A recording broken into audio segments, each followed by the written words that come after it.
নমস্কাৰ যোৱাতে ভিডিঅ'ত আমি ভূগোলৰ পাৰ্ট 1ৰ কেইটামান টপিক আলোচনা কৰিছিলোঁ। এতিয়া পাৰ্ট 2ত কেইটামান প্ৰশ্ন উত্তৰ লৈ আহিছোঁ। প্ৰথম প্ৰশ্নটোলৈ আহোঁ। অসমৰ সীমাত লাগি থকা বিদেশী ৰাষ্ট্ৰকেইখনৰ নাম কি?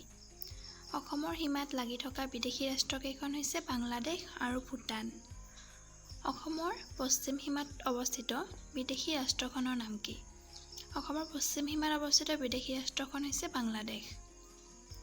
অসমে ভাৰতৰ মুঠ মাটিকালিৰ কিমান অংশ মাটিকালি অধিকাৰ কৰি আছে? অসমে ভাৰতৰ মুঠ মাটিকালিৰ 2.39% অংশ অধিকাৰ কৰি আছে। অসম ভাৰতৰ কেইখন ৰাজ্যৰ সৈতে সংযুক্ত হৈ আছে? অসম ভাৰতৰ 7খন ৰাজ্যৰ সৈতে সংযুক্ত হৈ আছে। ভাৰতৰ কোন দিশত অসম অৱস্থিত? ভাৰতৰ উত্তৰ-পূব দিশত অসম অৱস্থিত। ব্ৰহ্মপুত্ৰ আৰু বৰাক উপত্যকা কিহে পৃথক কৰিছে? ব্ৰহ্মপুত্ৰ আৰু বৰাক উপত্যকাক বৰাইল পাহাৰে পৃথক কৰিছে। অসমৰ আটাইতকৈ সৰ্ববৃহৎ জিলাখনৰ নাম কি? অসমৰ আটাইতকৈ সৰ্ববৃহৎ জিলাখন হৈছে কাৰ্বি আংলং। অসমৰ আটাইতকৈ ক্ষুদ্ৰতম জিলাখনৰ নাম কি? অসমৰ আটাইতকৈ ক্ষুদ্ৰতম জিলাখন হৈছে হাইলাকান্দি। অসমৰ দুখন ডাঙৰ নদীৰ নাম কি? অসমৰ দুখন ডাঙৰ নদী হৈছে ব্ৰহ্মপুত্ৰ আৰু বৰাক। ব্ৰহ্মপুত্ৰ নদীৰ মুঠ দৈৰ্ঘ্য কিমান? ব্ৰহ্মপুত্ৰ নদীৰ মুঠ দৈৰ্ঘ্য হৈছে 2880 কিলোমিটাৰ। ইয়াৰে অসমত ব্ৰহ্মপুত্ৰ নদীৰ দৈৰ্ঘ্য হৈছে প্ৰায় 825 কিলোমিটাৰ। বৰাক নদীৰ মুঠ দৈৰ্ঘ্য কিমান? বৰাক নদীৰ মুঠ দৈৰ্ঘ্য হৈছে প্ৰায় 900 কিলোমিটাৰ। ব্ৰহ্মপুত্ৰৰ আটাইতকৈ ডাঙৰ উপনৈখনৰ নাম কি? ব্ৰহ্মপুত্ৰৰ আটাইতকৈ ডাঙৰ উপনৈখন হৈছে সোৱণশিৰি। বৰাক নদীৰ কিমানখন উপনৈ আছে?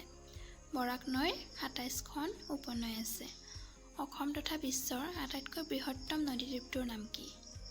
অসম তথা বিশ্বৰ আটাইতকৈ বৃহত্তম নদীদ্বীপটো হৈছে মাজুলী। মাজুলী ক'ত অৱস্থিত? মাজুলী ব্ৰহ্মপুত্ৰ নদীৰ মাজত অৱস্থিত। অসম তথা বিশ্বৰ আটাইতকৈ ক্ষুদ্ৰতম নদীদ্বীপটোৰ নাম কি? অসম তথা বিশ্বৰ আটাইতকৈ ক্ষুদ্ৰতম নদীদ্বীপটো হৈছে উমানন্দ।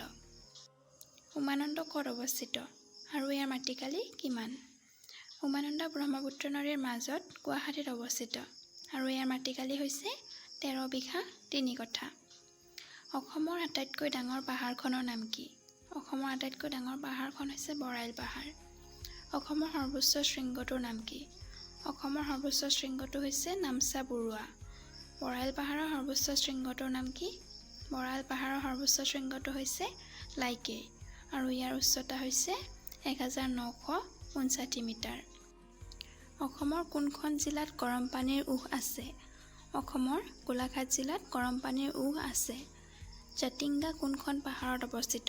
জাতিংগা বৰাইল পাহাৰত অৱস্থিত। জাতিংগা কিহৰ বাবে বিখ্যাত? জাতিংগা পৰিভ্ৰমী চৰাইৰ বাবে বিখ্যাত। অসমৰ আটাইতকৈ ওখ অঞ্চলত থকা ৰেল ষ্টেচনটোৰ নাম কি?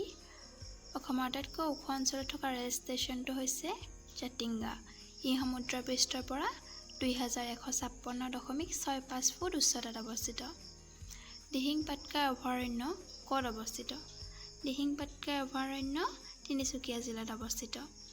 অসমৰ আটাইতকৈ সৰ্ববৃহৎ নগৰখনৰ নাম কি? অসমৰ আটাইতকৈ সৰ্ববৃহৎ নগৰখন হৈছে গুৱাহাটী। গুৱাহাটী ব্ৰহ্মপুত্ৰ নৈৰ কোন পাৰে অৱস্থিত? গুৱাহাটী ব্ৰহ্মপুত্ৰ নৈৰ দক্ষিণ পাৰে অৱস্থিত। অসমত জহকালি হোৱা প্ৰবল বতাহ বৰষুণ তথা শিলাবৃষ্টিৰ স্থানীয় নাম কি? ইয়াৰে শুদ্ধ উত্তৰটো হৈছে বৰদৈচিলা। অসমৰ প্ৰধান নৈ ব্ৰহ্মপুত্ৰৰ মূল সুঁতিটো কি? অসমৰ প্ৰধান নৈ ব্ৰহ্মপুত্ৰৰ মূল সুঁতিটো হৈছে তামচুক খাম্বাৰ। অসমত দিয়াচলাই কাৰখানা ক'ত অৱস্থিত? অসমত দিয়াচলাই কাৰখানা ধুবুৰীত অৱস্থিত। অসমত মৰাপাটৰ কাৰখানা ক'ত অৱস্থিত? অসমত মৰাপাটৰ কাৰখানা শিলঘাটত অৱস্থিত। আজিৰ ভিডিঅ'টি ইমানেই আছিল। ইয়াৰ পাছত নেক্সট পাৰ্টসমূহ আলোচনা কৰিম আৰু আগৰ ভিডিঅ'ৰ লিংকটো মই মোৰ ডেছক্ৰিপশ্যন বক্সত দি দিম।